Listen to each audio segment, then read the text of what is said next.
Hi hello ನಮಸ್ಕಾರ, welcome back to my YouTube channel. So ಇವತ್ತು egg masala ಹೇಗೆ ಮಾಡೋದು ಅಂತ ನೋಡೋಣ. ಗ್ರೇವಿ ಟೈಪೇ ಮಾಡ್ತಾಯಿದ್ದೀನಿ. ಮೊದಲನೇದಾಗಿ ನಾನಿಲ್ಲಿ ಒಂದು 7ರಿಂದ 8 ಎಗ್ನ ಬೇಯಿಸೋಕೆ ಇಟ್ಕೊಂಡಿದ್ದೀನಿ. ಸೊ ಅದಕ್ಕೆ ಸ್ವಲ್ಪ ಉಪ್ಪು ಹಾಕ್ಕೊಂಡಿದ್ದೀನಿ. ಇದು ಸ್ವಲ್ಪ ಎಲ್ಲ ನೀಟಾಗಿ ಬಾಯ್ಲ್ ಆಗಬೇಕು. ನೋಡ್ತಾ ಇರ್ಬೋದು ನೀವು, ಕುದಿ ಬಂದಿದೆ ಅದು. ಸೊ ಅದು ಬಾಯ್ಲ್ ಆಗಿದೆ. ನೀಟಾಗಿ ಸಿಪ್ಪೆ ತೆಗೆದು ಎತ್ತಿಟ್ಕೋಬೇಕು. ಇವಾಗ ನಾನಿಲ್ಲಿ ಒಂದು ಪ್ಯಾನ್ಗೆ ಆಯಿಲ್ ಹಾಕ್ಕೊಳ್ತಾ ಇದ್ದೀನಿ.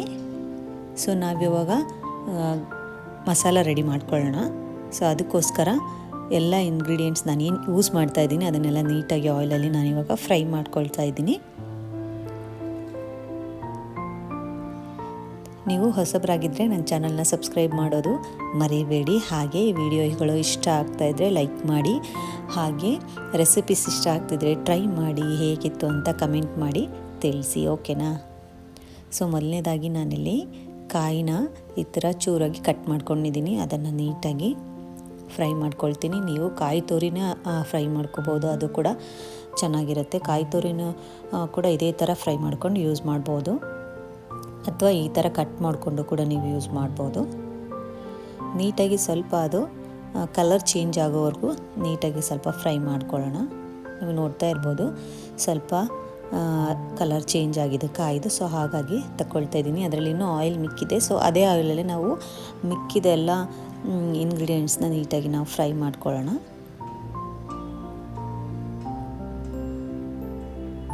ಇವಾಗ ಇದಕ್ಕೆ ನಾನು ಶುಂಠಿ, ಬೆಳ್ಳುಳ್ಳಿ ಮತ್ತು ಒಂದು ಈರುಳ್ಳಿನ ಹಾಕ್ಕೊಳ್ತಾ ಇದ್ದೀನಿ. ಈರುಳ್ಳಿ ಜಾಸ್ತಿ ಬಳಸೋದ್ರಿಂದ ಸ್ವೀಟ್ ಆಗೋವಂಥ ಚಾನ್ಸಸ್ ಇರುತ್ತೆ ನಾವು ಮಾಡೋ ಗ್ರೇವಿ. ಸೊ ಹಾಗಾಗಿ ತುಂಬ ನನಗೆ ಸಿಹಿಯಾಗಿ ಇರೋದು ಬೇಡ ಅಂತ ಒಂದೇ ಈರುಳ್ಳಿ ಯೂಸ್ ಮಾಡ್ತಾ ಇದ್ದೀನಿ. ಸೊ ಚಕ್ಕೆ, ಲವಂಗ, ಯಾಲಕ್ಕಿ ಹಾಗೆ ಸ್ವಲ್ಪ ಗಸಗಸೆನೂ ಕೂಡ ಇದರಲ್ಲಿ ಹಾಕ್ಕೊಂಡು ಫ್ರೈ ಮಾಡ್ಕೊಳ್ತಾ ಇದ್ದೀನಿ. ಇದೇ ಮೆಥಡಲ್ಲೇ ನೀವು ಈ ರೆಸಿಪಿ ಟ್ರೈ ಮಾಡಿ ಹೇಗೆ ಬಂದಿತ್ತು ಅಂತ ಕಮೆಂಟ್ ಮಾಡಿ ತಿಳಿಸಿ. ತುಂಬಾ ಇಷ್ಟಪಡ್ತೀರಾ. ಒಂದು ಸತಿ ಮಾಡಿಕೊಂಡ್ರೆ ಪದೇ ಪದೇ ಮಾಡ್ಕೊಂಡು ತಿನ್ನೋ ಅಷ್ಟು ಚೆನ್ನಾಗಿರುತ್ತೆ. ಸೊ ಒಂದು ಸತಿ ಟ್ರೈ ಮಾಡಿ, ಓಕೆನಾ? ಅದಕ್ಕೆ ನಾನಿವಾಗ ಒಂದು ಟೊಮೆಟೊನ ಹಾಕ್ಕೊಳ್ತಾ ಇದ್ದೀನಿ. ಎಲ್ಲ ನೀಟಾಗಿ ಮಿಕ್ಸ್ ಮಾಡಿಕೊಂಡು ಒಂದು ಸ್ವಲ್ಪ ಕಲರ್ ಚೇಂಜ್ ಆಗೋವರೆಗೂ ಹುರ್ಕೊಂಡ್ರೆ ಸಾಕು. ಇದಕ್ಕೇ ಸ್ವಲ್ಪ ಕೊತ್ತಂಬರಿ ಸೊಪ್ಪು ಕೂಡ ಹಾಕ್ಕೊಳ್ತಾ ಇದ್ದೀನಿ.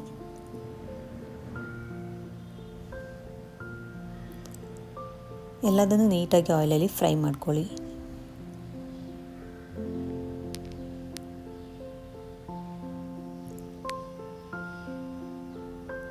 ಎಗ್ ಗ್ರೇವಿ ತುಂಬ ಚೆನ್ನಾಗಾಗಿತ್ತು. ರೊಟ್ಟಿಗೂ ಕೂಡ ಚೆನ್ನಾಗಿರುತ್ತೆ, ಚಪಾತಿಗೂ ಚೆನ್ನಾಗಿರುತ್ತೆ, ಹಾಗೆ ಅನ್ನಕ್ಕೂ ಕೂಡ ಚೆನ್ನಾಗಿರುತ್ತೆ.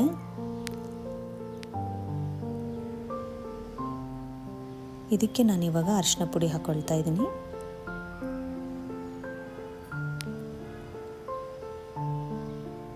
ಸ್ವಲ್ಪ ಕೊತ್ತಂಬರಿ ಕಾಳು ಹಾಕ್ಕೊಳ್ತಾ ಇದ್ದೀನಿ. ಅದೇನು ಬೇಗ ಹುರಿದೋಗುತ್ತೆ, ಲಾಸ್ಟಿಗೆ ಹಾಕ್ಕೋಬೋದು, ತೊಂದರೆ ಇಲ್ಲ.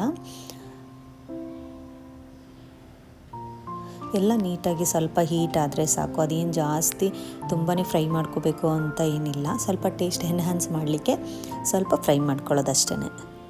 ಇದಕ್ಕೆ ನಾನು ಖಾರದ ಪುಡಿ ಹಾಕ್ಕೊಳ್ತಾ ಇದ್ದೀನಿ.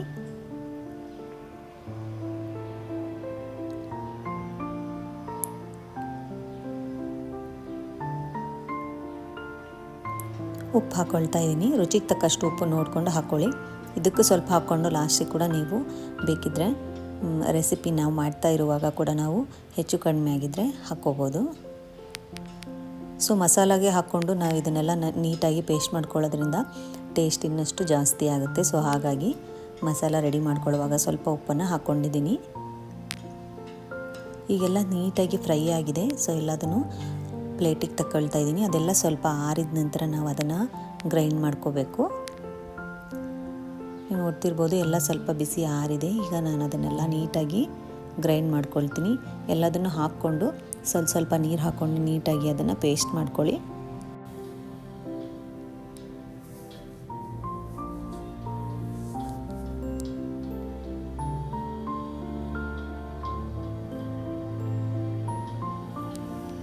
ಬಿಸಿ ಇದ್ದಾಗಲೇ ರುಬ್ಬೋದು ಬೇಡ, ಯಾಕಂದರೆ ಮಿಕ್ಸಿ ಮಾಡುವಾಗ ಕೂಡ ಜಾರ್ ಕೂಡ ಹೀಟ್ ಆಗುತ್ತೆ. ಸೊ ಹಾಗಾಗಿ ನೋಡಿಕೊಂಡು ಸ್ವಲ್ಪ ತಣ್ಣಗಾದ ನಂತರನೇ ಮಿಕ್ಸಿ ಮಾಡ್ಕೊಳ್ಳಿ. ನಾನು ಅದಕ್ಕೆ ನೀರು ಸೇರಿಸ್ಕೊಂಡಿದ್ದೀನಿ. ಹಾಗೆ ಇಲ್ಲಿ ಒಂದು ಪ್ಯಾನ್ಗೆ ಆಯಿಲ್ ಹಾಕ್ಕೊಳ್ತಾ ಇದ್ದೀನಿ.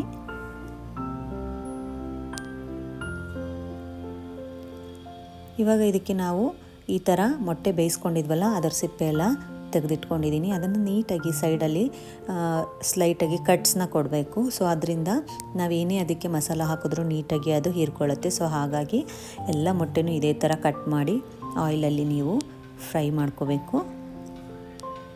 ಸೈಡಲ್ಲಿ ಒಂದು 4-5 ಕಟ್ಸ್ ಹಾಕಿದ್ರೆ ಸಾಕು. ನೀವು ನೋಡ್ತಾ ಇರ್ಬೋದು ಎಲ್ಲದನ್ನು ಇದೇ ಥರ ಕಟ್ ಮಾಡಿ ಹಾಕ್ಕೊಂಡಿದ್ದೀನಿ. ಅದಕ್ಕೆ ನಾನೀಗ ಸ್ವಲ್ಪ ಅರಿಶಿನ ಪುಡಿ ಹಾಕಿದ್ದೀನಿ,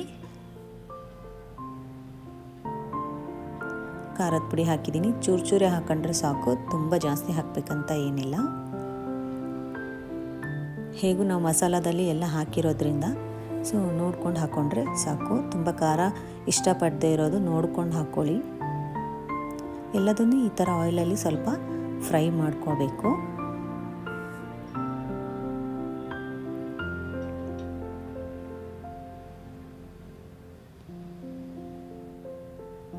ಆಗಾಗ ನೀವು ಕೈ ಆಡಿಸ್ತಾ ಇರಿ, ಇಲ್ಲಾಂದರೆ ಅದು ತಳ ಹಿಡಿಯೋ ಸಾಧ್ಯತೆ ಇರುತ್ತೆ.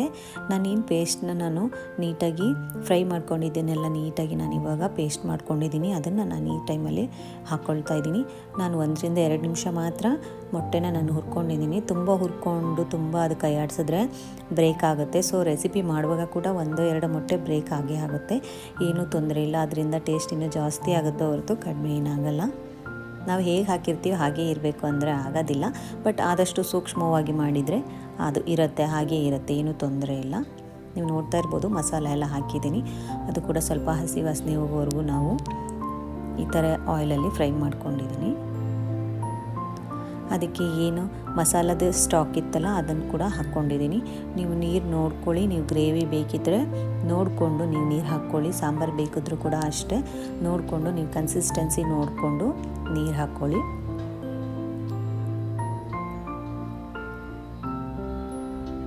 ಈಗ ನಾನು 3-4 ಮೊಟ್ಟೆನ ಒಡೆದು ನೀಟಾಗಿ ಬೀಟ್ ಮಾಡಿ ಇಟ್ಕೊಳ್ತೀನಿ. ಈಗ ಸಾಂಬಾರಿಗೆ ಏನು ಇಟ್ಟಿದ್ದೀವಲ್ಲ ಅದು ಕುದಿ ಬರಬೇಕು. ಕುದಿ ಬಂದಾಗ ನಾವೇನು ಬೀಟ್ ಮಾಡಿ ಇಟ್ಕೊಂಡಿರ್ತೀವಲ್ಲ ಆ ಮೊಟ್ಟೆನ ಅದಕ್ಕೆ ಹಾಕ್ಕೋಬೇಕು. ಇದರಿಂದ ನಿಮ್ಮ ಗ್ರೇವಿಯ ಟೇಸ್ಟು ತುಂಬಾ ಜಾಸ್ತಿ ಆಗುತ್ತೆ. ನಾವು ಇಷ್ಟೇ ಮಾಡಿ ಬಿಡೋದ್ರಿಂದ ಅದು ಸಿಂಪಲಾಗಿ ಗ್ರೇವಿ ಆಗುತ್ತೆ. ಆದರೆ ನಾವು ಈ ಥರ 2-3 ಮೊಟ್ಟೆನ ಎಕ್ಸ್ಟ್ರಾ ಬೀಟ್ ಮಾಡಿ ಹಾಕ್ಕೊಳ್ಳೋದ್ರಿಂದ ಗ್ರೇವಿ ಟೇಸ್ಟು ತುಂಬಾ ಜಾಸ್ತಿ ಆಗುತ್ತೆ. ನೀವು ಈ ರೀತಿ ಒಂದ್ಸತಿ ಟ್ರೈ ಮಾಡಿ ಹೇಗಿತ್ತು ಅಂತ ಕಮೆಂಟ್ ಮಾಡಿ, ಓಕೆನಾ? ತುಂಬಾ ಇಷ್ಟ ಆಗುತ್ತೆ ಎಲ್ರಿಗೂ ಈ ಥರ ಮಾಡಿದ್ರೆ. ನೋಡ್ತಾ ಇರ್ಬೋದು ಎಲ್ಲದನ್ನು ನಾನು ನೀಟಾಗಿ ಬೀಟ್ ಮಾಡ್ಕೊಳ್ತಾ ಇದ್ದೀನಿ.